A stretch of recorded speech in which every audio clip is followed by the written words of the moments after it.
भारत और नेपाल के बीच सदियों पुराना दोस्ती का रिश्ता रहा है, लेकिन पिछले कुछ समय से नेपाल द्वारा भारत के कुछ हिस्से को अपने नए नक्शे में दिखाए जाने के बाद से इन दोनों देशों के मजबूत रिश्तों के बीच दूरियां आ गई। इन सब के बीच हम आपको उस स्थान पर ले चलेंगे जहां इन दोनों देशों के मजबूत रिश्ते का जीता जागता उदाहरण देखने को मिलता है। धर्म की नगरी काशी, जहां एक ऐसा मंदिर है जिसे नेपाली मंदिर के नाम से जाना जाता है, जहां आज भी मोक्ष प्राप्ति के लिए नेपाली महिलाएं और पुरुष आते हैं।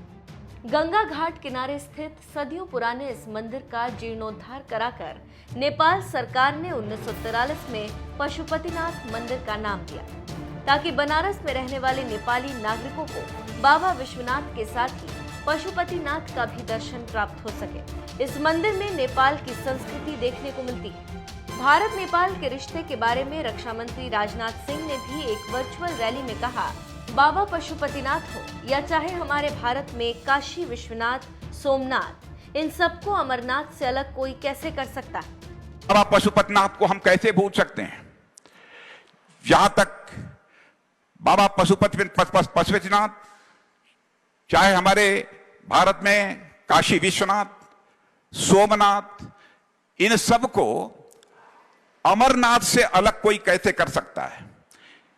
यह संबंध तो इस लोक का नहीं है, बल्कि यह मानता हूं कि यह संबंध दूसरे लोक का है, जो चाह कर भी कोई इसे बदल नहीं सकता है, ऐसा मेरा पूरा विश्वास है।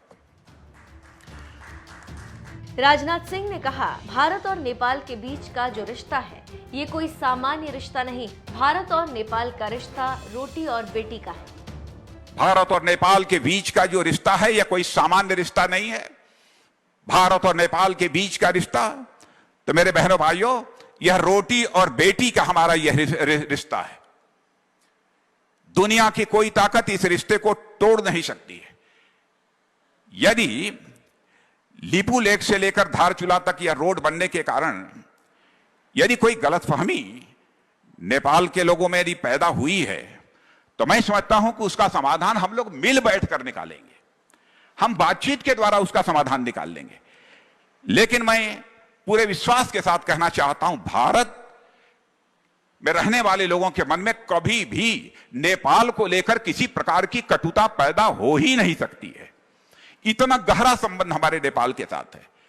हम मिल बैठकर इन सब सारी समस्याओं का समाधान करेंगे। वहीं नेपाल और भारत के तनाव के बीच आज भी इस मंदिर के आश्रम में 13 वृद्ध माताएं अपने मौत का इंतजार कर रही। उन्हें ये उम्मीद है कि दोनों देशों के बीच का तनाव जल्द ही खत्म हो जाएगा। हम आए नेपाल से। यहाँ पे कब से रह रही हैं? अभी रहे हैं, अभी 38 साल हो गया। काशी में क्यों रह रही? नेपाल छोड़ के काशी में क्यों? भगवान बाबा विश्वनाथ बुलाया तब हम आया।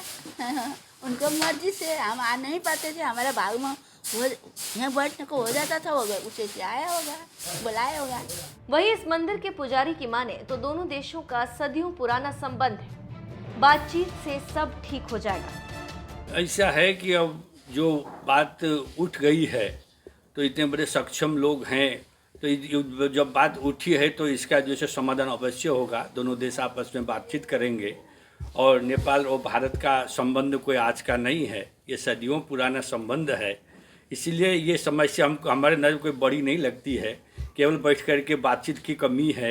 जहाँ बातचीत लोग टेबल टॉक करेंगे, बड़े बड़े समस्या जैसे समाधान होगा तो ये भी अवश्य होगा। हम तो ऐसा विश्वास करके हमें कुछ भी होगा ऐसा नहीं लगता है। ये सब समस्या एकदम दोनों देश जो है सो राजी खुशी मिल करके समाधान कर लेंगे। हम इस पर हम विश्वास हैं। वाराणसी से शिवम गुप्ता की रिपोर्ट।